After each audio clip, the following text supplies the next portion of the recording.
Hello, ladies and gentlemen. Today we're bringing it all the way back to the beginning.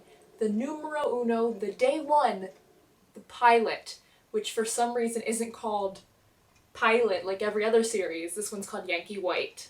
NCIS is like the cool kid at the freshman table, like the one that doesn't act like a freshman, like, oh, you're Pilot? That's cool, I'm Yankee White. Just saying.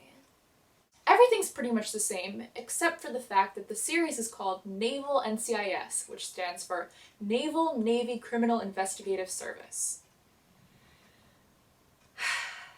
So now that we know that this is the Naval Navy Underwater Aquatic Service, Flipper's probably working part-time there, what better way to start out than on a plane? So we start out with this strategically lit man playing President Bush, and this guy's the real deal.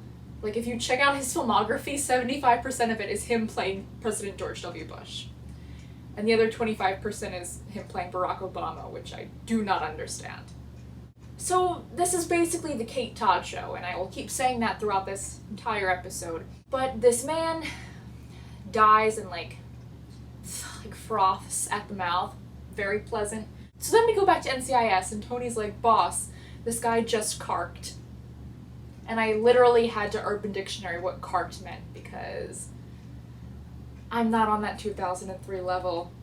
Also, Tony calls Gibbs to his face instead of boss, which is strange to me. Like calling a teacher mom by accident or something like that. And Tony, little baby Tony, has such a little baby face, and he also kind of looks like Ace Ventura, a pet detective. So then Tony and Gibbs go to the airport, and they try and get through security, and they're like, we're NCIS, and then the guy's like, NCIS? Never heard of it, which is basically the same exchange as when I bring up this show to anyone under the age of 60. I always forget this is from the pilot, but I love it when the guy's like, NCIS, is that like CSI? And then Tony's like, only if you're dyslexic. Which is so Tony, but he's so young, he's such, Tony. What horrors you will endure. Okay, and then old school Ducky, like, breaks them right on through, like he's the head pimp at the club, and it's amazing. Ducky's such a boss in this episode that I don't know what to do with myself. So then NCIS gets on the plane, and they're talking to these people with really over-the-top southern accents. Like, everyone's impersonating George W. Bush, even the people that aren't playing George W. Bush. In my notes, I wrote, Kate, I cry. Your guess is as good as mine. So then Gibbs and Kate have the first of many uncomfortable exchanges between the two in this episode. This one's about her growing a penis. Tony also sketches in this universe. Like, this whole episode revolves around Gibbs making a movie reference. Like, he's the film fanatic here, and Tony's a sketch artist, and Kate has a terrible love life. Like, these three traits still exist within the same triangle of people later on. It's just all switched up. So then Tony and Ducky are going over the crime scene, except they're, like, sitting in the president's desk. Like, don't let the fingers touch the crime scene. But the booty's okay. It's my motto. And then, the part I always forget to skip until it's too late, Gibbs catching Kate's vomit in a plastic evidence bag. Then there's a bunch of little scenes thrown in intermittently, including one where they try and make Fornell look like a Disney villain, which still isn't the strangest character development we're about to grow apart from. So then Kate's laying on the couch, and Ducky's checking up on her, and Gibbs is there, because why not? Kate contracted a 24-hour bug from one of her coworkers, and then Kate just throws it all out on the table and is like, did you really think I was a virgin? And I had thought that they were talking about making out the whole time. And that's when we learned who the true virgin in this situation was.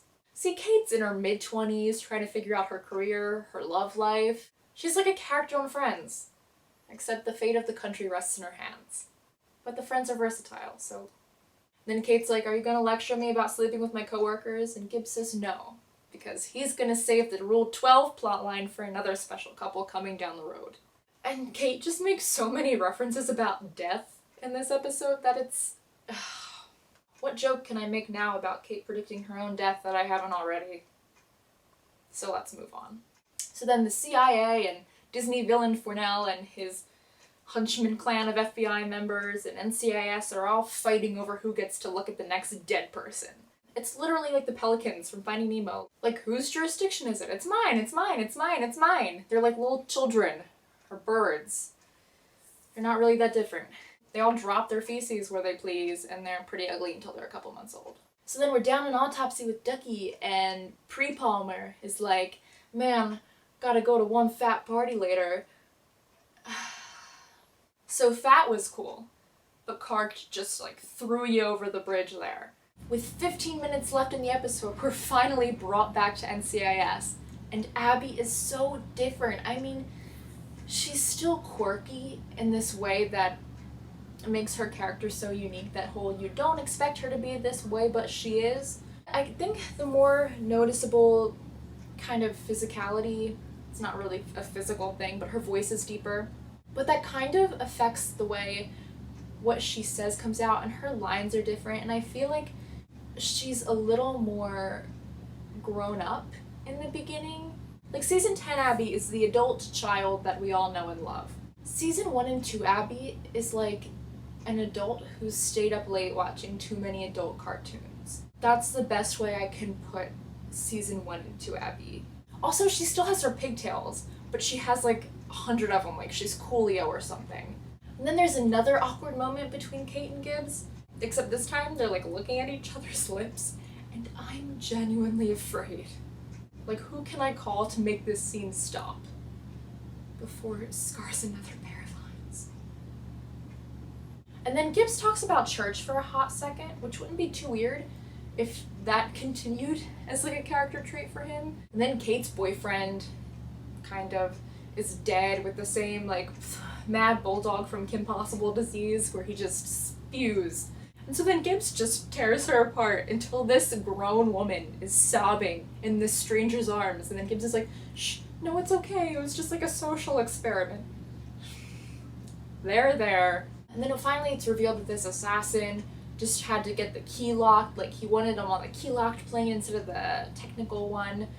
And then Gibbs somehow lives, even though this man is just mercilessly firing like an automatic at him. And then Gibbs just gets him in one go, and the man's blood is kind of pink, which is weird because Kate can just mutter obscenities in that last scene, but like, God forbid the children see the color red. You know what else is red? Satan. And so then Gibbs presents Kate with a job offer, which is lovely and nice, and it warms my cold heart. And then Gibbs just gets in the car with the red-headed woman, and he's like, hey babe, and just like makes out with her. Still not the weirdest thing happening in this episode. And so I looked up this woman, and apparently this was like a thing in the early seasons. She was called the Mysterious Red-Headed Woman, and she was in it from the pilot until some point in season 3, and it was just this mysterious, unnamed red-headed woman that came to Gibbs' every beck and call. Like, Gibbs wants to make out, the redhead is there. Gibbs wants some coffee, the redhead is there. Gibbs needs a ride home, the redhead is there. Gibbs wants to forget about his tragic past. The redhead's probably going to disappear for about 8 seasons. And then the episode ends kind of perfectly, and it's Fornell getting all of the media attention, and Gibbs quietly watching in his basement making a boat, knowing that his team did a majority of the work, but they're not in it for the credit, they're not in it for the fame, they're in it for the heart. Which is what NCIS is all about. I love this episode because I feel like it's NCIS in its purest form. It's missing some of the components that I love and some of the people that I love from later seasons, but it still has the same values. And the writing is still so phenomenal, and the aesthetic, God, the early NCIS aesthetic is so strong in this episode. Whether it's the CGI plane or the music, the jump shots and the foofs weren't there yet. The fact that the foofs weren't there was kind of like a knife to my heart. And Gibbs' voice reached an octave I've never heard before. I'm proud to be a fan of a show that has such amazing writing and an incredible cast and such character and heart and aesthetic right from the beginning. This is one of the reasons why I love NCIS so much.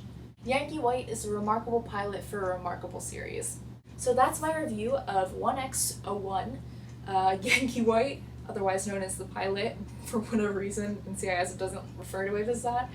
I love this episode. Tell me what you guys think. Leave me any suggestions, any comments, any thoughts, because I love to read them. I love to see them. I will see you for whatever the next video happens to be. I love you. Farewell. I think I've filmed this ending twice. The hiatus is really getting to me. Farewell.